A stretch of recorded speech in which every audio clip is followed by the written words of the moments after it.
Hi everyone, chemistry in everyday life हम लोग देख रहे थे। उसमें केमिकल्स इन मेडिसिन्स के बारे में पढ़ रहे थे। 2 लेक्चर्स इसमें देख चुके थे हम लोग, और लास्ट लेक्चर तक हम लोग डील किए थे एंटीसेप्टिक और डिसइंफेक्टेंट्स को। आज उसके आगे बढ़ेंगे हम लोग। तो नेक्स्ट जो मेडिसिन है anti मलेरियल्स।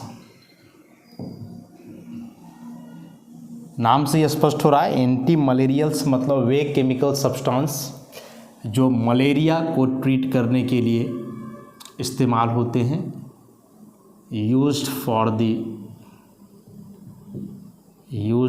The treatment of malaria. Malaria हम लोग जानते हैं कॉमन सा बीमारी है जिसमें लोगों को तेज बुखार आता है, आते ही जाता रहता है, जो कि बेसिकली एनोफिलस मच्छर के काटने से होता है। तो यह जो बीमारी है मलेरिया, जिसमें तेज बुखार होता है लोगों को, इस मलेरिया का ट्रीटमेंट के लिए जिस मेडिसिन का इस्तेमाल करते हैं वह कहलाता है एंटी मलेरियल्स। एग्जाम्पल में कई मेडिसिन हैं, जैसे क्विनीन, क्लोरोक्विन, ऐसे बहुत सारे हैं, पाराक्विन एटसेट्रा। तो एग्जाम में आना डेफिनेशन कि एंटी मलेरियल्स क्या होते हैं। एग्जाम्पल, तो the chemical substances which are used for the treatment of malaria are called anti malarials. Example में ऐसे कुछ लिख देना है। उसी प्रकार से अगला है एंटी माइक्रोबायल्स। इसका मतलब हुआ कि माइक्रो ऑर्गेनिज्म के चलते जो इन्फेक्शन होता है, उन इन्फेक्शन का ट्रीटमेंट के लिए जिस मेडिसिन का इस्तेमाल करते हैं हम लोग, वे कहलाएंगे anti microbials. So the chemical substances which are used to cure infections due to micro organisms. वे केमिकल सब्सटेंस जो माइक्रो ऑर्गेनिजम्स के चलते जो इन्फेक्शन होता है उसके क्योर के लिए, मतलब उसके समाधान के लिए इस्तेमाल किए जाते हों, वे कहलाएंगे एंटी माइक्रोबायल्स। कई एग्जाम्पल्स हैं, जैसे सल्फानिलामाइड, सल्फाडायाजीन, ऐसे कई टाइप के मेडिसिन हैं जो इन्फेक्शन से निजात पाने के लिए या फिर माइक्रो ऑर्गेनिज्म के चलते जो बीमारी होता है उसके फैलने से उसका ट्रीटमेंट के लिए इस्तेमाल किया जाता है। ये उतने कॉमन नहीं है एग्ज़ाम के लिए। एग्ज़ाम में ये एंटी मलेरियल्स और एंटी माइक्रोबायल्स नहीं ही पूछे जाते हैं, लेकिन चूँकि मेडिसिन की कैटेगरी में है तो इसको हम लोग समझेंगे। अब यह एंटी माइक्रोबायल्स इसी के जैसा तो एंटीसेप्टिक भी था, वह भी माइक्रो ऑर्गेनिज्म को ही किल करता था। नेक्स्ट इम्पॉर्टेंट है जो हम लोग लिखने वाले भी, anti fertility drugs. Anti fertility drugs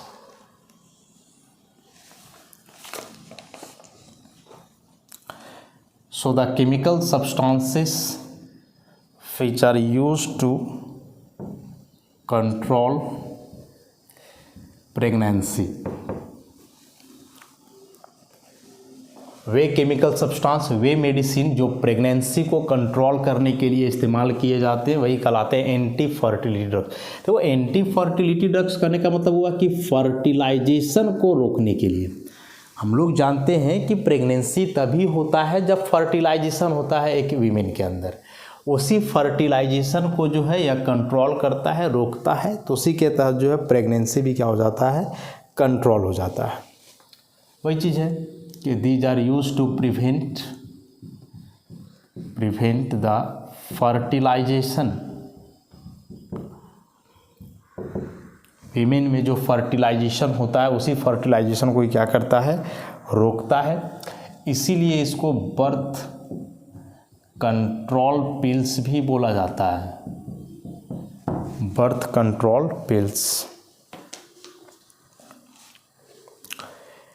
अब पूरा बात यदि आप जानोगे प्रेगनेंसी का, जो आप बायोलॉजी में बेसिकली पढ़ते हो या पढ़ पाओगे या फिर पढ़े होगे, तो उसमें से जो बात हम लोग जानते हैं कि फीमेल का जो मेंस्ट्रुअल साइकिल होता है MC, उस दरमियान जो ओव्यूलेशन होता है और वहाँ फर्टिलाइजेशन के चलते ही जो है प्रेगनेंसी है। तो इसी MC को, मेंस्ट्रुअल साइकिल को, या उसके दरमियान जो ओव्यूलेशन है या उसके चलते जो फर्टिलाइजेशन होता है, इसी बात को कंट्रोल करता है या एंटी फर्टिलिटी ड्रग्स, इसीलिए प्रेगनेंसी से क्या करता है, उसको बचाता है। अब बोल रहा है कि यह जो एंटी फर्टिलिटी ड्रग्स है, इसमें जो केमिकल्स होते हैं वे केमिकल्स बेसिकली रिलेटेड होते हैं किससे? फीमेल सेक्स हार्मोन से। जो फीमेल सेक्स हार्मोन होता है, जिसके बारे में हम लोग बायोमोलिक्यूल चैप्टर में पढ़े हैं, एस्ट्रोजन और प्रोजेस्टेरोन, तो यही दोनों सेक्स हार्मोन जो हैं फीमेल का, वो ऑटोमेटिकली जो है वे केमिकल्स ही हैं, चाहे वे प्रोजेस्टेरोन हो या फिर एस्ट्रोजन हो। तो वैसे ही कुछ केमिकल्स जो है होते हैं एंटी फर्टिलिटी ड्रग्स में। हम लोग जानते हैं कि कोई भी ऑर्गन जो एक्साइट होता है किसी भी फंक्शन के लिए, वह हार्मोन का एक्साइटेशन के चलते, जब तक फीमेल सेक्स ऑर्गन में वह हार्मोन रिलीज नहीं होगा तब तक उसका वह ऑर्गन सेक्स के लिए एक्साइट नहीं होगा और फिर प्रेगनेंसी का कोई बात ही नहीं है। तो इसी सेक्स हार्मोन जो होता है फीमेल में, एस्ट्रोजन और प्रोजेस्टेरोन, उसी से रिलेटेड केमिकल्स रहते हैं किसमें? एंटी फर्टिलिटी ड्रग्स में, जो उस हार्मोन के रिलीज को कंट्रोल करता है, मतलब उस हार्मोन को ना के बराबर जो है रिलीज करवाता है। एग्जाम्पल्स की बात करें, ऑर्मेलॉक्सिफिन, इसी को हम लोग सहेली के नाम से भी जानते हैं, मेडिकल में सहेली के नाम से ज़्यादा बिकता है। उसके बाद नॉर्फेस्ट्रॉल एटसेट्रा, ऐसे कहिए। तो ये हुए एंटी फर्टिलिटी ड्रग्स, काफ़ी इंपॉर्टेंट है, एग्जाम में क्वेश्चन इससे आता है, तो पॉइंट वाइज ही इसको बताया गया है कि एंटी फर्टिलिटी ड्रग्स वे केमिकल सब्सटेंस है, वे मेडिसिन है जो प्रेगनेंसी को कंट्रोल करने के लिए इस्तेमाल किए जाते हैं। बेसिकली यह करता क्या है कि फीमेल में फर्टिलाइजेशन को रोकता है, इसलिए इसको बर्थ कंट्रोल पिल्स भी बोलते हैं। फर्टिलाइजेशन इसलिए रुकता है क्योंकि यह मेंस्ट्रुअल साइकिल और ओव्यूलेशन को कंट्रोल करता है। इस मेडिसिन में जो केमिकल होता है बेसिकली फीमेल सेक्स हार्मोन से रिलेटेड होता है। फीमेल सेक्स हार्मोन जो एस्ट्रोजन और प्रोजेस्टेरोन होता है उससे रिलेटेड होता है। और कुछ एग्जांपल्स, तब हार्मोन्स के रिलीज को कंट्रोल किया। अब हार्मोन्स रिलीज ही नहीं होगा तो फिर आगे का प्रोसेस ही नहीं हो पाना है।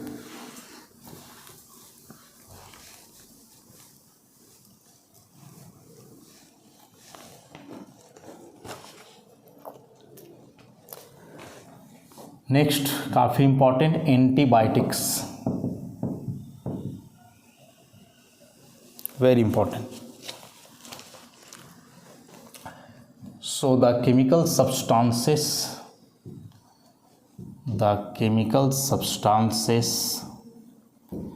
which are produced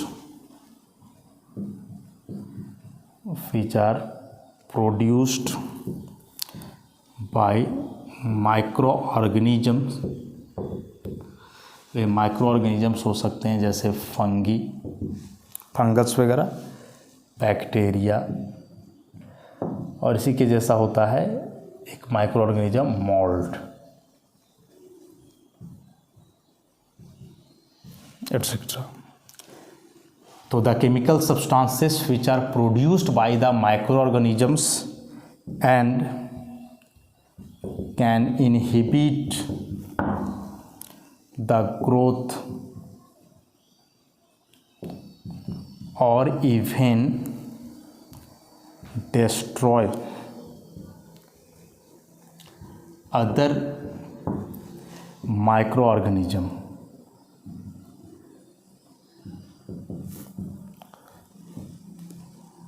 are called antibiotics।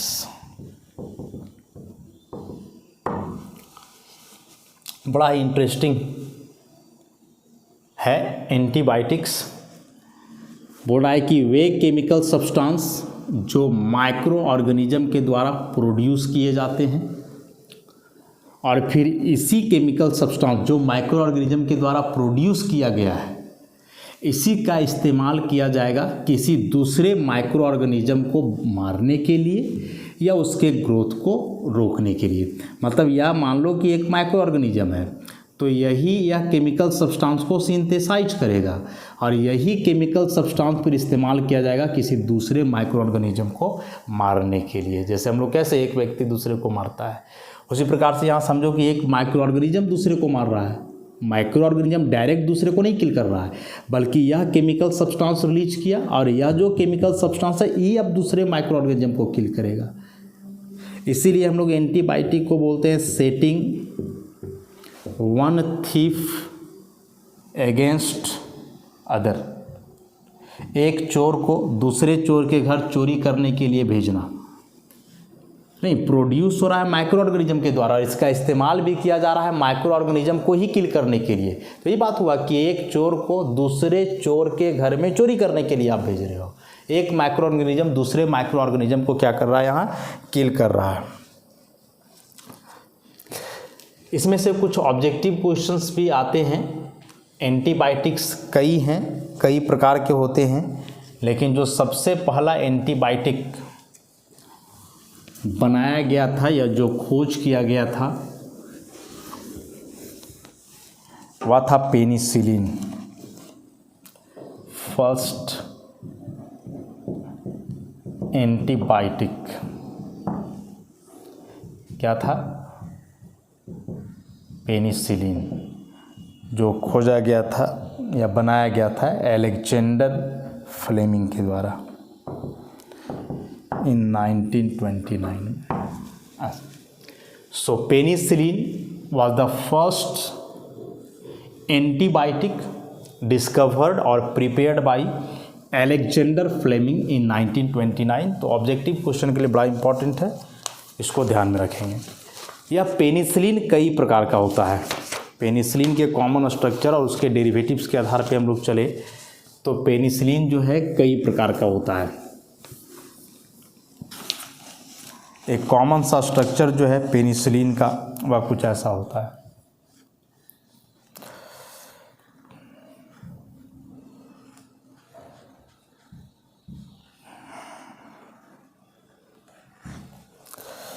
यहाँ कीटोनिक ग्रुप है, डबल बॉन्ड O, यहाँ अमाइड ग्रुप है NH, डबल बॉन्ड OR, यहाँ सल्फर, यहाँ दो मिथाइल होंगे और इस जगह पे कार्बोक्सिल ग्रुप होता है। This is the common structure of penicillin. अब इसमें से एक जो वेरिएबल है वह क्या है, दिस R। अब इस R के आधार पे R यदि अलग अलग हो, अलग अलग ग्रुप हो, वहाँ अलग अलग डेरिवेटिव हो, तो उस हिसाब से पेनिसिलिन जो है अलग अलग टाइप का हो जाता है। जैसे मान लें कि R के जगह यदि बेंजाइल ग्रुप हो, दिस इज बेंजाइल ग्रुप, तो फिर यहाँ इसको हम लोग बोलते हैं पेनिसिलिन G। तो यह क्या कहलाता है, पेनिसिलिन G।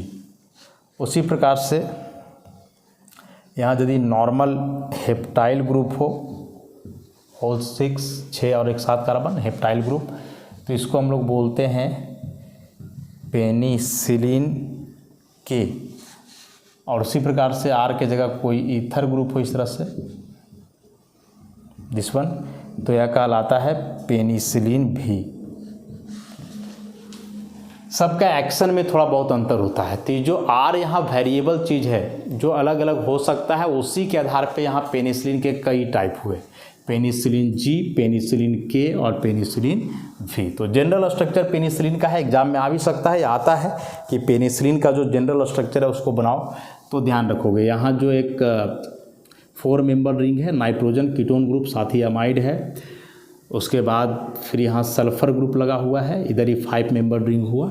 या ऐसे भी क्वेश्चन आ सकता है कि कौन सा फंक्शनल ग्रुप पेनिसिलिन में नहीं है, तो नहीं हो तो छोड़ दो, कौन कौन है सो देखो। यहाँ ये अमाइड हुआ, this one is amide, this one is ketone, this is amine, tertiary amine, ये हो गया थायोईथर और यहाँ कार्बोक्सिल ग्रुप। तो 1 2 3 4 ये 5 प्रकार के फंक्शनल ग्रुप्स होते हैं। आप आगे के क्लासेस में पढ़ोगे एमएससी वगैरह में, तो वहाँ इस कंपाउंड का प्रिपरेशन पढ़ना है, इसका सिंथेसिस की कैसे इसको लैब में बनाया जाता है। कंपाउंड का स्ट्रक्चर देख करके ही लग रहा होगा कि कोई सिंपल सा मेथड तो नहीं होने वाला है इसका सिंथेसिस के लिए। अब जो हम लोग लिखे कि एंटीबायोटिक वे केमिकल सब्सटेंस है जो माइक्रो ऑर्गेनिज्म के द्वारा बनते हैं और फिर इनका इस्तेमाल भी जो है किया जाता है माइक्रो ऑर्गेनिजम्स को किल करने के लिए या उसके ग्रोथ को रोकने के लिए। तो दो बात है, उसके ग्रोथ को रोकने के लिए और उसको किल करने के लिए।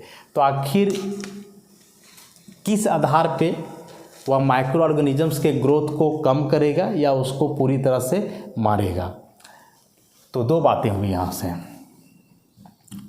कि स्टॉप द ग्रोथ ऑफ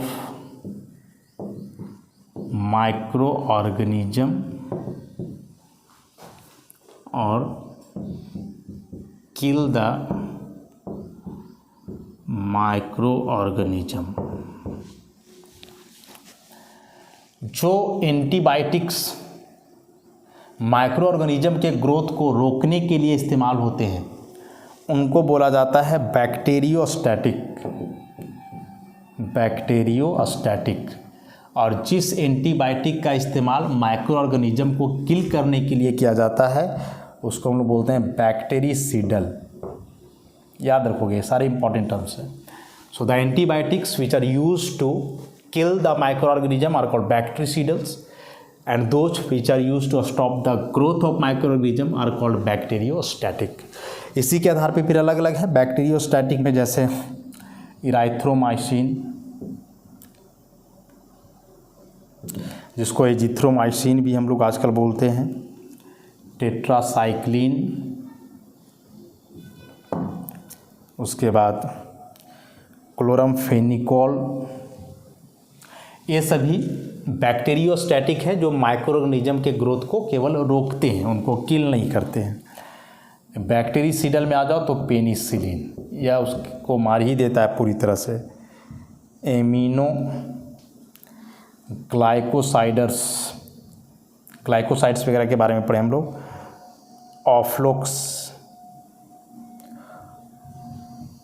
ऑफ्लॉक्सिन भी आ गया इस कैटेगरी में। तो ये दो प्रकार के एंटीबायोटिक्स हुए, बैक्टीरियोस्टैटिक, बैक्टीरिसीडल, इसमें कई एग्जाम्पल्स हुए, इसमें भी। तो हो सकता है कि एग्जाम में ऐसे भी पूछे कि कितने प्रकार का एंटीबायोटिक्स होता है, तो दो प्रकार का, बैक्टीरियोस्टैटिक और बैक्टीरिसीडल। इसमें से अलग अलग एग्जाम्पल पूछ सकता है। अब चूँकि पेनिसिलिन एक मोस्ट कॉमन एंटीबायोटिक है तो पूछेगा कि पेनिसिलिन क्या है, बैक्टीरिसीडल है या बैक्टीरियोस्टैटिक है, तो यह बैक्टीरिसीडल है। ध्यान रखेंगे इसको हम लोग। उसके बाद आगे एक आता है वह एंटीबायोटिक जो लगभग हर प्रकार के इन्फेक्शन में इस्तेमाल होता है, जिसको हम लोग बोल सकते हैं broad spectrum antibiotic. Broad spectrum antibiotic. So the antibiotics which are used to stop the growth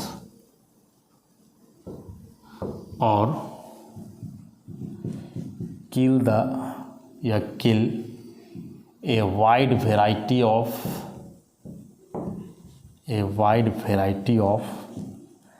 microorganisms। मतलब बोले जो ऑलमोस्ट हर प्रकार के इन्फेक्शन के लिए इस्तेमाल किया जाता हो, सर्दी में भी चलेगा, खांसी में भी चलेगा, कुछ और इन्फेक्शन उसमें भी चलेगा। तो वैसे एंटीबायोटिक को हम लोग ब्रॉड स्पेक्ट्रम एंटीबायोटिक्स के नाम से जानते हैं। और जाहिर सी बात है ब्रॉड स्पेक्ट्रम मतलब जो सब में काम किया, तो कुछ वैसे भी एंटीबायोटिक्स होंगे ना जो पर्टिकुलर बीमारी के लिए ही होंगे, तो उनको बोला जाएगा लिमिटेड एंटीबायोटिक, जो या लिमिटेड स्पेक्ट्रम एंटीबायोटिक बोल सकते हो उसको। तो एक ब्रॉड स्पेक्ट्रम हुआ जो सारे बीमारियों में काम आया, और एक लिमिटेड स्पेक्ट्रम हुआ जो कुछ बीमारियों में ही काम आता है, जो एक पर्टिकुलर माइक्रो ऑर्गेनिजम्स को किल करने के लिए इस्तेमाल किया जाता है।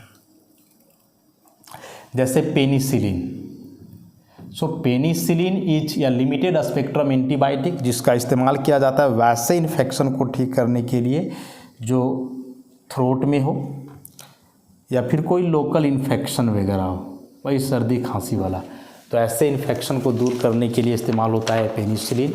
मतलब यह एक प्रकार का लिमिटेड स्पेक्ट्रम है।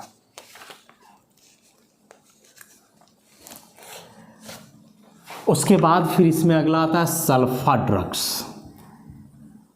शुरू में हम लोग पढ़े थे कि स्ट्रक्चर के आधार पे भी जो है ड्रग्स का क्लासिफिकेशन है। तो सल्फा ड्रग्स कहने का मतलब कि इसमें सल्फोनिक एसिड का पार्ट होगा। अब यह सल्फोनिक एसिड एस्टर के रूप में हो सकता है, सल्फोनिक एसिड अमाइड के रूप में हो सकता है, क्लोराइड के रूप में हो सकता है, ऐसे। तो यदि सल्फोनिक एसिड का पार्ट उसमें एज ए फंक्शनल ग्रुप हो तो वही सल्फा ड्रग के नाम से जाना जाता है। और ऐसे ड्रग्स में बोल रहा है कि बहुत ही ज़्यादा एंटीबायोटिक नेचर होता है, काफ़ी पावरफुल होते हैं ये ड्रग्स। इसलिए जब बहुत ज़्यादा इन्फेक्शन हो तो उसके इसमें एक नॉर्मल एंटीबायोटिक ना दे करके उसको सल्फर ड्रग्स दिया जाता है जो काफ़ी ज़्यादा पावरफुल होता है एक नॉर्मल एंटीबायोटिक के तुलना में। नेक्स्ट अब इसमें आता है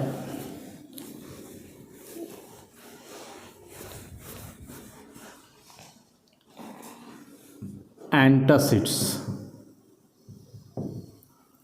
इसको आप ऐसे समझो, एंट एसिड। हम लोग जानते हैं कि हम लोग का स्टोमक में इंटेस्टाइन रिलीज होता है हाइड्रोक्लोरिक एसिड जो ज़रूरी है डाइजेशन के लिए। जो क्या चीज़ के लिए ज़रूरी है? डाइजेशन के लिए। जो भोजन हम लोग का पचता है तो भोजन लेने के बाद वह इंटेस्टाइन में ही जाता है, वही इंटेस्टाइन में हाइड्रोक्लोरिक एसिड रिलीज हो रहा है जो उस भोजन के साथ मिल करके उसको डाइजेस्ट करने का काम करता है, उसको पचाने का काम करता है। अब ऐसा नहीं है कि यह हाइड्रोक्लोरिक एसिड इंटेस्टाइन में तभी रिलीज होगा जब आप खाना खाओगे, ये तो हमेशा रिलीज होता है ऑटोमेटिकली, या रिलीज होते ही रहता है हाइड्रोक्लोरिक एसिड। अब मान लो कि आप भोजन किए तो ठीक है कि उस भोजन के साथ यह हाइड्रोक्लोरिक एसिड मिल गया, उसको पचा दिया। लेकिन यदि आप भोजन नहीं कर रहे हो, बहुत देर तक भूखे हो, तो उस केस में भी तो यह इंटेस्टाइन HCl रिलीज कर ही रहा है। तो यही HCl क्या होता है कि इस इंटेस्टाइन में स्टोमक में स्टोर हो जाता है और वहाँ एसिडिटी का प्रॉब्लम होता है। चूँकि है या एसिड तो कहीं ना कहीं से डेंजरस तो होगा ही। तो आप बहुत ज़्यादा देर तक भूखे पेट रह रहे हो और बहुत ज़्यादा या एक्सेसिव एसिड रिलीज हुआ है आपके इंटेस्टाइन में, तो यह इंटेस्टाइन को डैमेज करेगा, आपके इंटेस्टाइन को ख़राब कर देगा, गला देगा। इसलिए हम लोग को बहुत ज़्यादा देर तक, लंबे समय तक निरंतर भूखे नहीं रहना चाहिए, क्योंकि पेट में या जो एसिड रिलीज हो रहा है ना, या इंटेस्टाइन को डैमेज करेगा। इसलिए देखते नहीं, क्योंकि बहुत ज़्यादा देर भूखे रहने पर जो है पेट जलन देने लगता है, क्योंकि इंटेस्टाइन वहाँ धीरे धीरे प्रभावित होने लगता है इस एसिड के द्वारा, एसिड उसको जलाने लगता है। तो फिर हम लोग क्या करते हैं, भोजन करते हैं तो वही भोजन के साथ सारा एसिड मिल गया, उसको पचा दिया। या फिर उस केस में आप नॉर्मल पानी भी पीते रहो, तो पानी पीने से क्या होगा कि यह एसिड को डाइल्यूट करते रहेगा, तो यह एसिड वैसे इंटेस्टाइन को डैमेज नहीं करेगा। तो यदि एक्सेस एसिड है पेट में तो उस एक्सेस एसिड के चलते इनडाइजेशन हो सकता है, एसिडिटी हो सकता है, गैस फॉर्मेशन हो सकता है पेट के अंदर, और उसके चलते काफ़ी परेशानी होता है। सबसे बड़ा बीमारी यदि कोई है पेट के अंदर का तो वह है एसिडिटी का। हम क्या बोले कि एसिडिटी होने से सबसे पहले तो इंटेस्टाइन को ख़राब करेगा। इंटेस्टाइन ख़राब हो जाएगा उसका मतलब बचने का कोई चांस ही नहीं है। जो भी खाना पीना खाओगे पचेगा ही नहीं, और खाना पीना नहीं खा पाओगे, नहीं पचेगा, बॉडी को एनर्जी कहाँ से मिलेगा? तो फाइनली डेथ ही है। इंटेस्टाइन, और इंटेस्टाइन ट्रांसपेरेंट नहीं होता है। जैसे किडनी बदलता है, फेफड़ा बदलता है, हार्ट बदलता है, वैसे इंटेस्टाइन का ट्रांसपेरेंट नहीं होता है। ये खराब मतलब मर गए, कोई उपाय ही नहीं ऐसा। तो एसिडिटी सबसे बहुत बड़ा एक बीमारी है जो इंटेस्टाइन को ख़राब करेगा, उसके चलते हार्ट बर्न भी करता है। नहीं, जब एसिडिटी होगा तो आप देखोगे कि एकदम जस्ट चेस्ट के नीचे जो यहाँ बड़ा बर्न होने लगता है और असहनीय दर्द होता है कभी कभार यदि बहुत ज़्यादा एसिडिटी हो गया है पेट में। तो इसीलिए इस पर खास ध्यान रखना है, एसिडिटी ना हो इसके लिए करना क्या है कि आलतू फालतू का चीज़, मतलब जंक फूड वगैरह बहुत ज़्यादा नहीं खाना है। वह चीज़ जो हम लोग का पेट में ना पचता हो बहुत ज़्यादा, जैसे नॉनवेज जितना भी है, मांस मछली वगैरह, उसको बहुत ज़्यादा मात्रा में नहीं लेना चाहिए, लिमिटेड लो। और साथ ही साथ कि बहुत देर तक भूखे भी नहीं रहना है। तो ये कुछ वजह हैं जो एसिडिटी के प्रॉब्लम से आपको दूर कर सकते हैं। मतलब रेगुलर खाना खाओ, लिमिटेड खाओ, अच्छे भोजन करो। कभी एसिडिटी प्रॉब्लम नहीं होगा। आलतू फालतू खाना खाओगे, दिन भर में एक बार खा लिए भर पेट, दिन भर भूखे ही रहे, तो ऐसे केस में जब इम्प्रॉपर डाइजेशन होगा तो फिर वहाँ बड़ा ही दिक्कत हो जाएगा, एसिड फॉर्मेशन होगा। अब इसी एसिडिटी को दूर करने के लिए जिस केमिकल सब्सटेंस का इस्तेमाल किया जाता है उसी को हम लोग बोलेंगे एंटासिड्स। मतलब एंट एसिड माने एसिडिटी को दूर करने के लिए। तो जाहिर सी बात है कि एसिडिटी हो रहा है एसिड फॉर्मेशन के चलते, तो जो एंटासिड होगा वह कोई बेसिक नेचर का सब्सटेंस होगा। जो एंटासिड होगा वह क्या होगा, कोई बेसिक नेचर का सब्सटेंस होगा। जैसे बेकिंग सोडा है, sodium bicarbonate, milk of magnesia हो सकता है, मैग्नीशियम हाइड्रोक्साइड, कैल्शियम कार्बोनेट भी है। इसके अलावा बोला जा रहा है कि मिल्क जो है यह भी एक वीक एंटासिड है। मिल्क इज ऑल्सो या वीक एंटासिड। हालांकि दूध खाली पेट में पियोगे तो उल्टा पड़ जाएगा। खाली पेट में आप कभी दूध पी करके देखना, वह एसिड फॉर्मेशन करता है। लेकिन पहले से एसिडिटी है तो भोजन के बाद यदि आप थोड़ा बहुत ले रहे हो दूध तो फिर वह एसिडिटी को दूर करता है। इसलिए दूध खाली पेट में नहीं, भोजन के बाद थोड़ा लो, या फिर कुछ भी थोड़ा बहुत हल्का फुल्का खा लो, तब आप वहाँ मिल्क कंज्यूम कर सकते हो। खाली पेट में दूध कभी नहीं पीना है।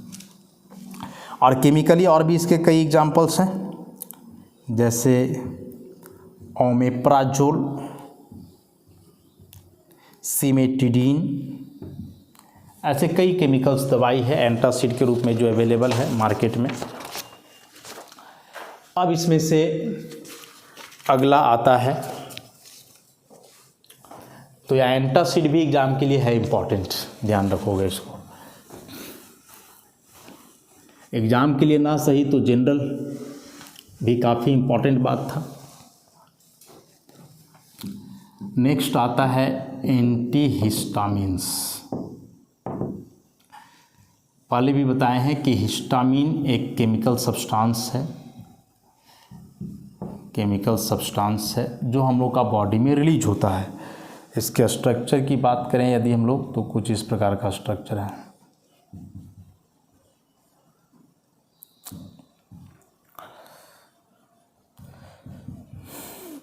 अच्छा, दिस इज हिस्टामिन। स्ट्रक्चर देख के तो पता चल रहा है कि यह एक हाईली बेसिक नेचर का सब्सटेंस है। नाइट्रोजन पे लोन पेयर, यहाँ लोन पेयर, यहाँ भी लोन पेयर, तो चलो इसका लोन पेयर तो डिलोकलाइज होगा, लेकिन ये जो दो हैं इसके चलते यहाँ यह बेसिक नेचर का है। तो यह हिस्टामिन हाईली बेसिक नेचर का सब्सटेंस है और यह हम लोग के बॉडी में रिलीज होता है। और यह जो है बेसिकली बहुत सारा फंक्शन जो है बॉडी के अंदर करता है।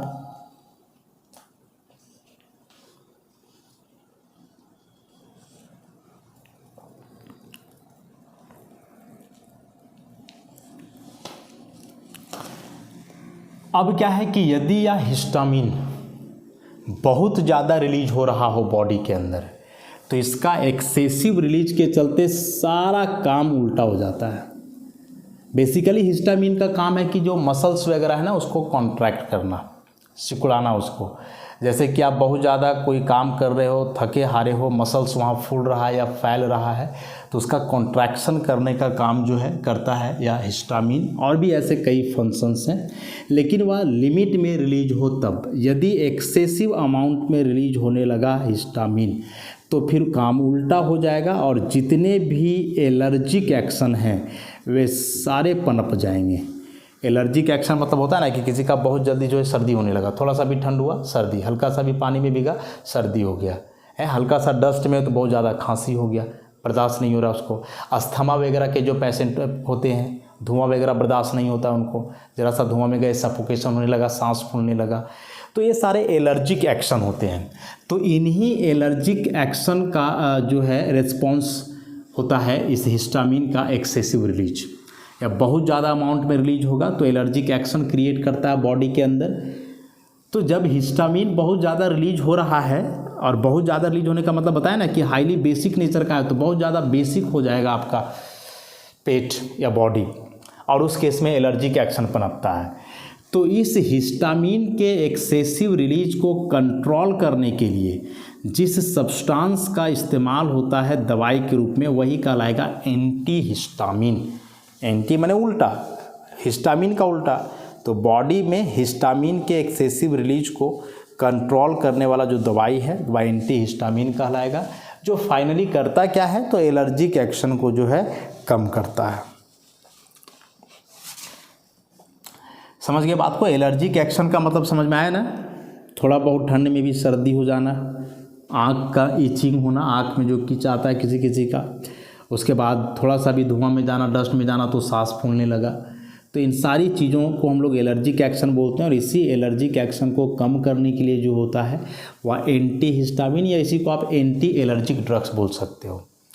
जैसे एक कॉमन सा सर्दी के लिए जो है दवाई है जो बड़ा ही सस्ता मिलता है, जो कि एक एंटी एलर्जिक मेडिसिन है, मतलब उसी को हम लोग एंटी हिस्टामिन बोल सकते हैं। तो एग्ज़ाम में या एंटी हिस्टामिन भी आता है, आप इसको जो है ध्यान में रखोगे, बहुत इम्पॉर्टेंट है। और एक लास्ट इसमें अब आता है एनेस्थेटिक्स।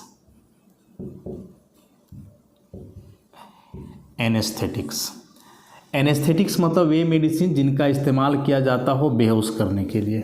एनेस्थेसिया होता है ना कि जब सर्जरी वगैरह होता है हॉस्पिटल्स में, कोई बड़ा सा सर्जरी है, पेट फाड़ना है, तो वैसे आदमी होशो हवास में तो उसका पेट फाड़ नहीं सकता है, काफ़ी दिक्कत होता है उस केस में। तो वहाँ जो है सो लोग क्या करते हैं उस केस में कि एनेस्थीसिया दिया जाता है उनको, ताकि उसका कॉन्शियसनेस लॉस हो जाए, मतलब वह आदमी बेहोश हो जाए और फिर जो उसके बॉडी के साथ करना है वो करे। तो बेहोशी का जो दवा होता है उसी को हम लोग एनेस्थेटिक्स बोलते हैं। और इसके कॉमन से ईथर्स एनेस्थेटिक्स होते हैं। क्लोरोफॉर्म के बारे में हमने पढ़ा कि क्लोरोफॉर्म भी एनेस्थेटिक है, जो करता क्या है कि एयर के साथ ऑक्सीडाइज होकर के फॉस्जिन गैस बनाता है, और यह फॉस्जिन ही एक पॉइजनस गैस है जिसके चलते लोग बेहोश हो जाते हैं। और इसलिए क्लोरोफॉर्म जो है ओवरऑल एनेस्थेटिक का काम करता है। या ड्रग्स के रूप में जो कोकीन होता है, कोकीन जिसको हम लोग बोलते हैं, मूवी वगैरह में देखते होंगे, हेरोइन, कोकीन, ये सभी भी जो है एनेस्थेटिक की कैटेगरी में आ सकते हैं। तो ये सारे थे मेडिसिन्स जिनका क्लासिफिकेशन फार्माकोलॉजिकल इफ़ेक्ट पे था। मोस्ट इम्पॉर्टेंट जो एग्ज़ाम में पूछे जाते हैं वे हुए antibiotics, antihistamines, antacids, tranquillisers, antiseptic, disinfectants, ये सभी। बीच में कुछ कुछ हैं तो वैसे ही नॉर्मली पढ़ने के लिए है, वे सारे एग्जामिनेशन में जनरली पूछे नहीं जाते हैं। तो इस तरह से यह जो चैप्टर था chemistry in everyday life class 12 का अंतिम यूनिट केमिस्ट्री में यह यहाँ समाप्त होता है। एग्जामिनेशन पॉइंट ऑफ व्यू से एक स्कोरिंग चैप्टर है, बोर्ड एग्जाम के लिए मार्क्स अच्छे से स्कोर होते हैं, क्योंकि इसमें कोई ट्विस्ट टाइप का क्वेश्चन आ नहीं सकता है, सिंपली डेफिनेशन आना है। जो भी है इतने सारे टर्म्स है, चाहे वे फूड प्रिजर्वेटिव्स हो, चाहे क्लिनसिंग एजेंट हो या केमिकल्स इन मेडिसिन हो, इतने में से ही कुछ 2-4 डेफिनेशन एग्जाम में आते हैं। तो उसको आप रट लोगे, कर लोगे तो पूरा का पूरा मार्क्स जो इस चैप्टर से स्कोर हो जाता है। तो आज लेक्चर को हम यहीं समाप्त करते हैं। धन्यवाद।